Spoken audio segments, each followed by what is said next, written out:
Selamat siang semua. Siang, Bu. Siang, Bu. Siang, Bu. Apa kabarnya hari ini? Baik, Baik. Bu.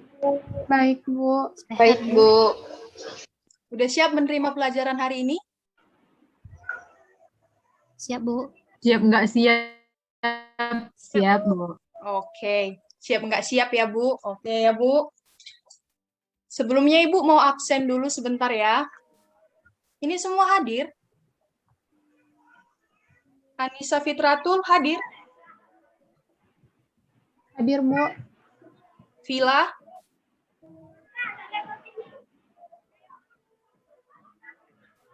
Lini? Hadir, Bu. Messi?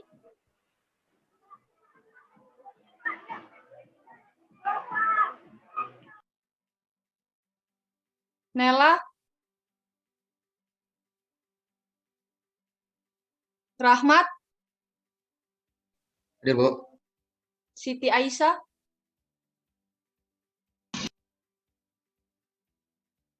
Widuri? Hadir, Bu. Firdaus? Gangguan sinyal, Bu. Delvina? Hadir, Bu. Oke. Baik. Kita akan melanjutkan materi minggu lalu. Minggu lalu kan Ibu udah ada tuh ngasih catatan tentang metabolisme sama kalian. Ada yang bisa bacakan untuk kita semua? Metabolisme itu metabolisme itu apa?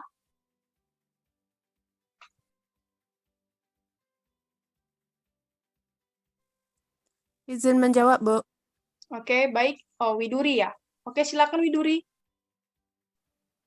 Metabolisme itu merupakan reaksi kimiawi dalam sel untuk mengubah zat-zat yang menghasilkan energi maupun memerlukan energi. Oke. Nah, materi kali ini mengapa sih Bu harus dipelajari? Mengapa nggak sistem reproduksi aja terus yang kita pelajari? Kan enak tuh sistem reproduksi bahas ini gitu kan, lebih dimengerti. Nah, metabolisme ini juga perlu kita bahas karena kita harus tahu dong bagaimana proses-proses kimia yang terjadi dalam tubuh kita ketika kita makan untuk menghasilkan energi nanti. Nah, metabolisme itu ada dua proses. Yang pertama, katabolisme, yang kedua, anabolisme. Nah, yang mau kita bahas kali ini yaitu tentang katabolisme. Ada yang bisa menjawab katabolisme itu apa? Bu, izin menjawab, Bu.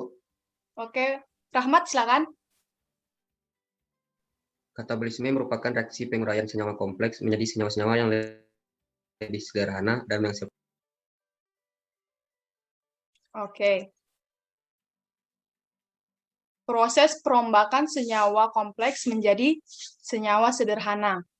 Nah, katabolisme ini dia juga ada dua proses. Yang pertama, respirasi aerob, yang kedua, respirasi anaerob.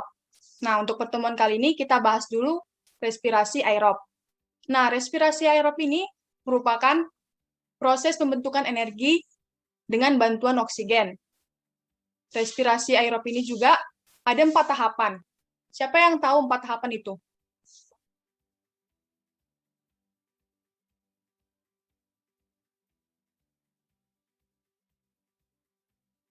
Ada yang tahu? Izin menjawab, Bu. Oke, silakan lagi, Rahmat. Tahapan yang pertama adalah glikolisis yang terjadi di sitoplasma. Yang kedua, dekarboksilasi oksidatif di matriks mitokondria. Yang ketiga, siklus Krebs di matriks mitokondria. Yang keempat, transfer elektron di kista mitokondria. Oke, benar sekali ya. Dia ada 4. Yang pertama, glikolisis. Yang kedua, dekarboksilasi oksidatif. Yang ketiga, siklus Krebs. Yang keempat, transfer elektron. Tapi untuk pertemuan ini, kita bahas 2 saja dulu. Yang pertama, glikolisis. Yang kedua, dekarboksilasi oksidatif. Nah, tadi respirasi aerob itu kan pembentukan energi. Dimana kalau kita membentuk energi itu, kita makan kan, makan nasi. Nah, nasi ini kan mengandung karbohidrat. Karbohidrat itu dipecah lagi menjadi glukosa. Nah, glukosa ini merupakan molekul sederhana dari gula. Nah, ketika karbohidrat sudah dipecah menjadi glukosa, itu oleh darah nanti akan disebar ke dalam sel kita. Nah, terbentuklah nanti energi yang kita butuhkan untuk melakukan aktivitas kita sehari-harinya. Nah, untuk lebih jelasnya lagi, Ibu di sini ada video pembelajaran buat anak-anak semua, supaya lebih dimengerti lagi ya. Oke, mari kita tonton.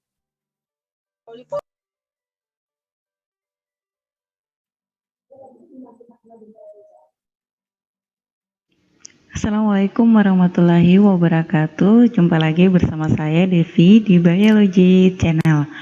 Oke, hari ini kita akan membahas materi selanjutnya, yaitu metabolisme. Metabolisme sudah pernah saya bahas di konten sebelumnya, namun untuk yang hari ini kita akan lebih spesifik ke katabolisme. Katabolisme ini terbagi menjadi dua, yaitu respirasi aerob dan respirasi anaerob. Namun hari ini spesifik lagi kita bahas mengenai respirasi aerob. Respirasi aerob ini merupakan respirasi dengan menggunakan oksigen, dan respirasi aerob terbagi menjadi 4 tahap. Yang pertama, glikolisis, dan yang kedua, dekarboksilasi oksidatif asam pirufat, dan yang ketiga, siklus Krebs yang biasanya juga disebut dengan siklus asam sitrat. Dan yang terakhir yaitu transport elektron atau biasanya disebut dengan fosforilasi oksidatif. Oke, jadi ini ada 4 tahap ya untuk respirasi aerob, dan ini merupakan tahap yang sangat panjang sehingga tidak mungkin akan saya bahas di dalam satu konten. Jadi untuk kali ini kita fokus di glikolisis dulu. Nah, untuk 3-nya itu akan saya bahas di konten-konten berikutnya. Kita ke proses glikolisis. Glikolisis ini merupakan proses pengubahan senyawa glukosa menjadi senyawa asam pirufat. Untuk prosesnya akan kita bahas sebentar, namun kita bahas dulu tempat terjadinya proses glikolisis ini. Jadi glikolisis terjadi di dalam sel, lebih tepatnya di sitoplasma atau sitosol. Oke, jadi sitoplasma ini ya, bagian yang kosong-kosong ini merupakan sitoplasma. Ini juga. Nah, terjadi di bagian situ ya untuk glikolisisnya. Sedangkan untuk 3 tahap tadi itu terjadi di organel yang biasa disebut dengan the power of cell, bukan the power of love ya. Oke, jadi the power of cell yaitu si mitokondria. Jadi sitoplasma tempat terjadinya glikolisis, sedangkan untuk 3 tahap berikutnya itu terjadi di organel mitokondria. Nah, kita lanjut di bagian yang kedua, yaitu proses dari glikolisis. Nah, seperti yang sudah saya jelaskan tadi, bahwa glikolisis ini bahan dasarnya yaitu glukosa. Glukosa ini merupakan monomer dari karbohidrat. Jadi glukosa merupakan monosakarida atau karbohidrat yang paling sederhana. Nah, glukosa akan mengikat satu fosfat dari ATP. ATP itu apa? ATP merupakan adenosin trifosfat. Tri berarti 3. Nah, berarti ATP ini merupakan senyawa yang memiliki 3 fosfat. Nah, jadi fosfatnya itu diambil oleh glukosa sehingga berubah menjadi senyawa ADP ya. Jadi yang tadinya fosfatnya ada 3 berubah menjadi ADP fosfatnya tinggal 2. ADP ini merupakan singkatan dari adenosin difosfat. Nah, lanjut. Karena glukosa tadi mengambil satu fosfat dari ATP, sehingga glukosa berubah nama menjadi glukosa 6-fosfat. Nah, di sini 6 fosfat. Ini bukan berarti fosfatnya ada 6 ya. Fosfatnya hanya 1 ini. Kenapa dikatakan 6 fosfat? Nah, kita lihat di sini. Ini merupakan bentuk dari glukosa. Glukosa ini merupakan senyawa yang memiliki 6 atom karbon. 6 atom karbon ini ada di sudut sini, 1. Jadi di sini ada C atau karbon, 2, 3, 4, 5, dan ini yang ke-6. Nah, kenapa dikatakan 6 fosfat? Karena fosfatnya berikatan di atom karbon ke-6. Ini fosfatnya ya. Oke, lanjut. Selanjutnya, glukosa 6-fosfat akan mengalami isomerasi menjadi fruktosa 6-fosfat. Jadi ini hanya merupakan perubahan isomer saja. Nah, fruktosa 6-fosfat akan mengikat satu fosfat lagi dari ATP. Sehingga ATP berubah menjadi ADP. Dan fruktosa 6-fosfat berubah nama menjadi fruktosa 1,6 difosfat. Oke. Kenapa namanya berubah jadi difosfat? Difosfat ini menyatakan bahwa fosfatnya ada 2. 1,6 ini menyatakan bahwa fosfatnya yang pertama melekat di atom karbon pertama, yang ini. Cuma di sini saya tidak gambarkan lagi fosfatnya ya. Kemudian 6 menyatakan bahwa fosfatnya nempel di atom karbon yang ke-6 yang tadi itu ya. Oke. Selanjutnya fruktosa 1,6 difosfat ini akan dipecah menjadi 2 senyawa PgAl. PgAl merupakan singkatan dari fosfoglyceraldehida. Nah, fosfoglyceraldehida ini akan membentuk senyawa BPGA. BPGA merupakan singkatan dari bifosfoglycerald. Nah, pada pengubahan PgAl menjadi BPGA, PgAl akan menghasilkan NADH.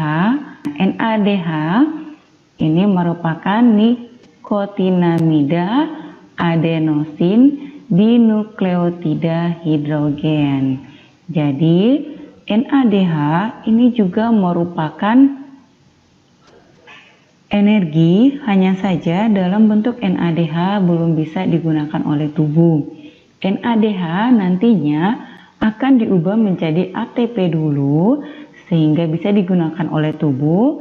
Namun perubahan NADH menjadi ATP tidak akan kita bahas di proses glikolisis ini. Kita akan bahas di proses transport elektron nantinya. Oke, jadi NADH ini berasal dari NAD+. NAD+ ini merupakan nikotinamida adenosin dinukleotida. Jadi hal yang sama juga terjadi di sebelah kiri. Nah, selanjutnya BPGA akan membentuk senyawa PGA. PGA merupakan fosfoglycerald. Nah, berarti dari BPGA, bifosfo, yang fosfatnya 2, menjadi PGA, fosfo, yang fosfatnya 1, berarti PGA ini kehilangan satu fosfat. Fosfatnya kemana? Fosfatnya bergabung dengan ADP, adenosin difosfat.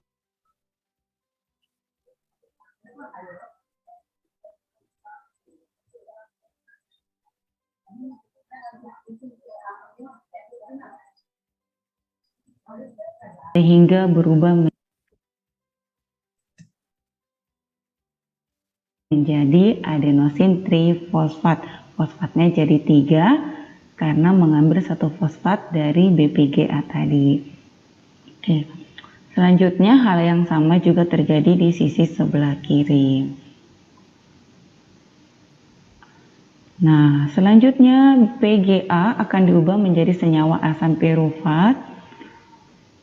Asam pirufat ini sudah tidak memiliki atau tidak mengandung fosfat lagi. Fosfatnya kemana? Ya, fosfatnya bergabung dengan ADP sehingga menghasilkan ATP lagi.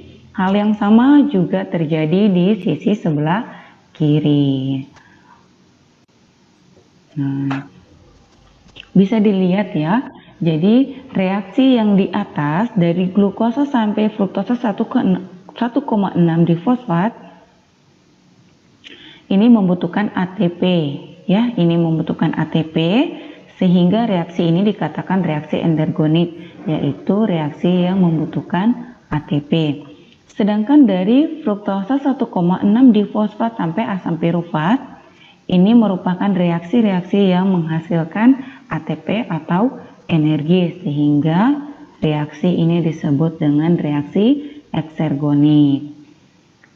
Oke, selanjutnya kita ke tahap yang ketiga, yaitu hasil dari glikolisis. Hasil dari glikolisis ini apa saja? Yang pertama ya ATP. ATP-nya ada berapa? 1, 2, 3, 4. Oke, jadi ada 4 ATP yang dihasilkan di proses glikolisis ini. Tapi jangan lupa ya, di atas ini kita membutuhkan 2 ATP.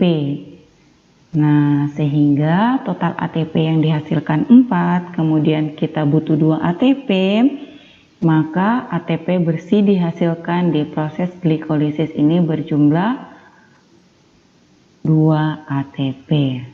Ya, yang selanjutnya dihasilkan NADH. NADH-nya berjumlah ya ada 2. Kemudian yang terakhir jelas ada asam pirufat berjumlah 2. Nih ya, 1, 2. Sehingga hasil dari glikolisis ini 2 ATP, 2 NADH, dan 2 asam pirufat. Kenapa asam pirufat ini saya beri warna merah? Karena asam pirufat akan menjadi bahan dasar untuk tahap selanjutnya. Oke, jadi demikian pembelajaran kita hari ini. Terima kasih, semoga bermanfaat.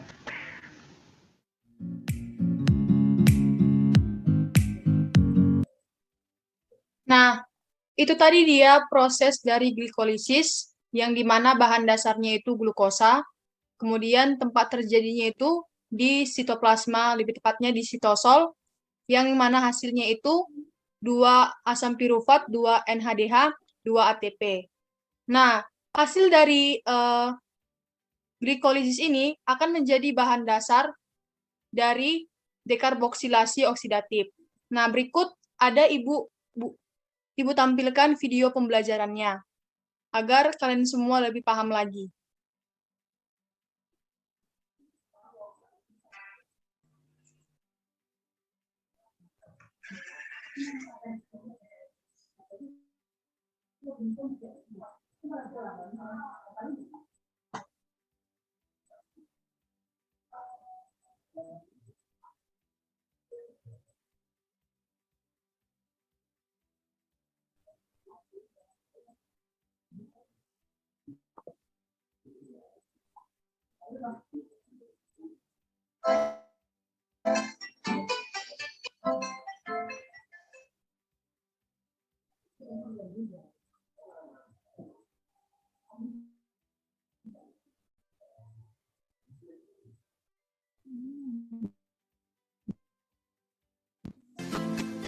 Assalamualaikum warahmatullahi wabarakatuh. Jumpa lagi bersama saya Devi.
Assalamualaikum warahmatullahi wabarakatuh. Jumpa lagi bersama saya Devi di Biology Channel.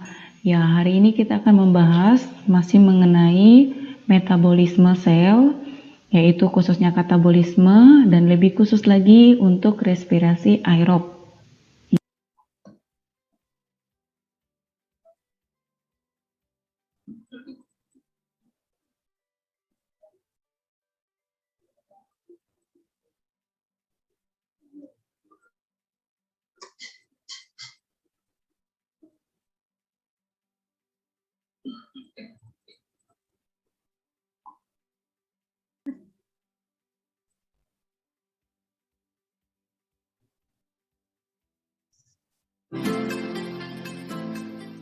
Assalamualaikum warahmatullahi wabarakatuh. Jumpa lagi bersama saya Devi di Biology Channel.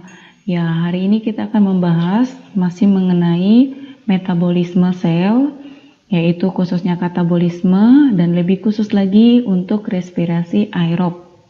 Nah, respirasi aerob itu sendiri terbagi menjadi untuk 4 tahap. Tahap yang pertama yaitu glikolisis sudah saya bahas di konten yang sebelumnya. Dan untuk hari ini, kali ini saya akan membahas tahap yang kedua yaitu dekarboksilasi oksidatif asam pirufat atau reaksi antara. Nah, reaksi antara, kenapa dekarboksilasi oksidatif disebut dengan reaksi antara? Karena DO ini merupakan reaksi sebelum masuk di siklus Krebs. Jadi ini reaksi antara glikolisis dan siklus Krebs. Nah, untuk yang pertama-tama kita akan membahas tempat terjadinya dekarboksilasi oksidatif. Masih di organel yang disebut dengan mitokondria atau the power of cell. Nah, gambarnya ini saya ambil dari Google. Nah, untuk mitokondria itu sendiri terdiri dari membran luar, kemudian membran dalam. Jadi ini merupakan organel yang memiliki 2 membran. Membran dalamnya melipat-lipat atau biasa disebut dengan krista. Nah, selanjutnya ada bagian yang disebut dengan matriks. Nah, di matriks inilah terjadinya dekarboksilasi oksidatif. Selanjutnya yaitu proses dari DO. Yang menjadi bahan dasar dari dekarboksilasi oksidatif ini yaitu 2 asam pirufat yang dihasilkan di glikolisis tadi. Nah, 2 asam pirufat ini akan diubah menjadi 2 asetil koenzim A. Pada proses pengubahannya membutuhkan enzim yaitu koenzim A. Kemudian menghasilkan 2 NADH. Ya, jadi karena asam pirufatnya ada 2, sehingga asetil koenzim A yang dihasilkan juga 2. Nah, koenzim A yang dibutuhkan juga di sini sebenarnya ada 2 juga, ya. Kemudian NADH yang dihasilkan juga 2. Nah, NADH ini merupakan singkatan dari nikotinamida adenosin dinukleotida hidrogen. NADH ini berasal dari 2 NAD+. NAD+ ini merupakan nikotinamida adenosin dinukleotida. Kemudian menghasilkan hasil sampingan juga berupa karbon dioksida. Jadi karbon dioksidanya yang dihasilkan berjumlah 2. Nah, di sini saya tidak tuliskan, namun akan saya sebutkan asam pirufat ini memiliki 3 atom karbon. kemudian menghasilkan asetil koenzim A yang memiliki 2 atom karbon. Jadi yang asam piruvatnya tadi 3 karbon, kemudian melepaskan 1 karbon dalam bentuk CO2 sehingga menghasilkan asetil koenzim A yang hanya memiliki 2 atom karbon. Ya, selanjutnya ke hasil dari dekarboksilasi oksidatif. Hasil dari dekarboksilasi oksidatif yang pertama itu ada asetil koenzim A. Asetil koenzim A jumlahnya ada 2. Kemudian NADH jumlahnya juga ada 2. Kemudian 2 CO2. Nah, asetil koenzim A di sini sengaja saya beri warna merah karena ini akan menjadi bahan dasar untuk masuk ke tahap berikutnya yaitu siklus Krebs. Oke, sampai sini materi hari ini, semoga bermanfaat. Sampai jumpa di konten selanjutnya. Wassalamualaikum warahmatullahi wabarakatuh.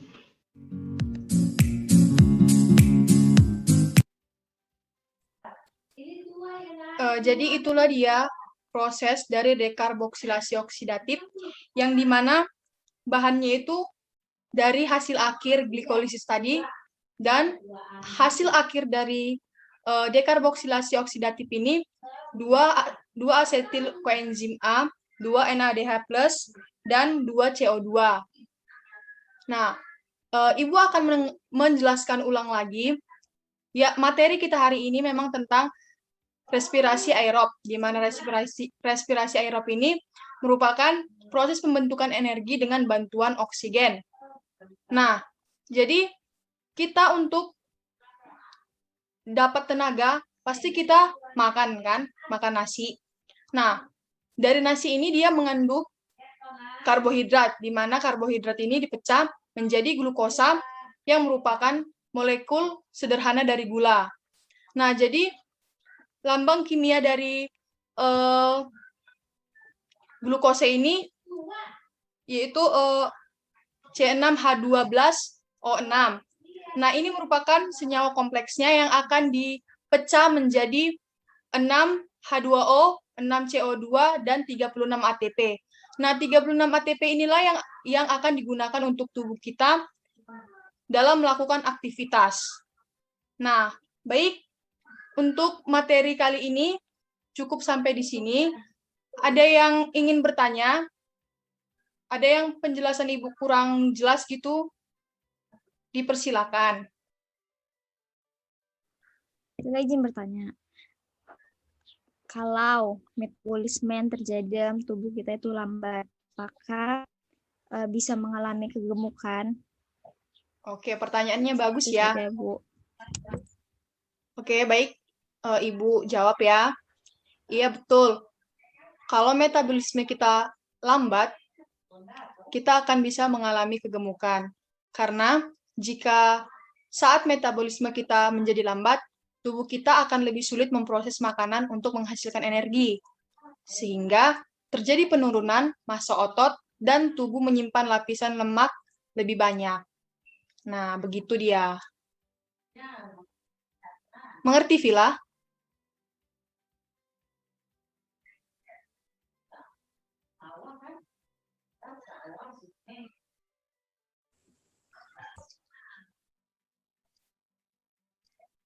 Paham, Vila?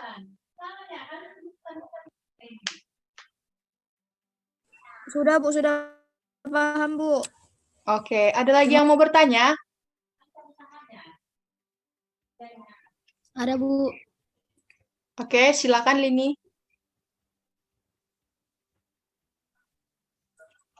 Saya izin bertanya, Bu. Pertanyaannya seperti ini, Bu. Apakah sistem metabolisme pada manusia dan hewan itu sama atau berbeda, Bu?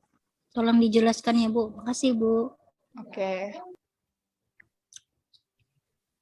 Oke. Baiklah, Ibu jawab ya pertanyaan dari Lini. Nah, sistem metabolisme antara manusia dengan hewan itu berbeda ya. Kalau metabolisme pada hewan itu tidak dapat menghasilkan makanan sendiri, sehingga bergantung pada makanan organik dan anorganik yang pada dasarnya bersumber pada tumbuhan. Sedangkan metabolisme manusia berlangsung pada dalam tubuh yaitu tubuh mengubah kalori menjadi energi untuk dibutuhkan setiap sel dalam tubuh. Mengerti, Lini? Mengerti, Bu. Terima kasih, Bu, jawab atas penjelasannya, Bu.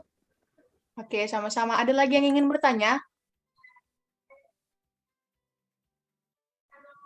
Saya, Bu, ingin bertanya. Oke, Nela. Silakan, Nela.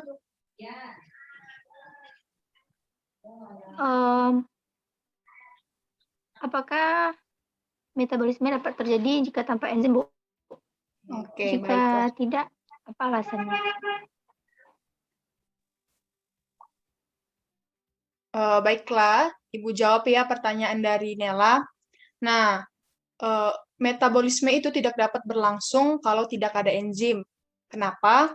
Karena tanpa adanya enzim, maka reaksi metabolisme tidak dapat berlangsung dengan baik. Karena tanpa adanya enzim yang menjadi katalis reaksi metabolisme, reaksi tersebut akan memakan waktu sangat lama dan lambat.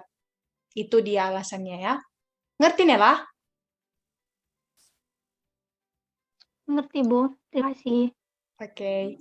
Ada lagi yang ingin bertanya?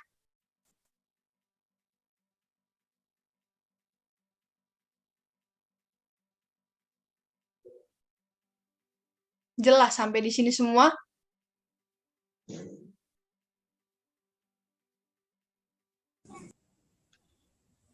Oke, materi kita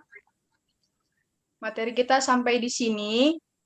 Ibu tahu kalian capek. Ibu juga capek. Namanya pun cari uang kan, harus capek gitu loh.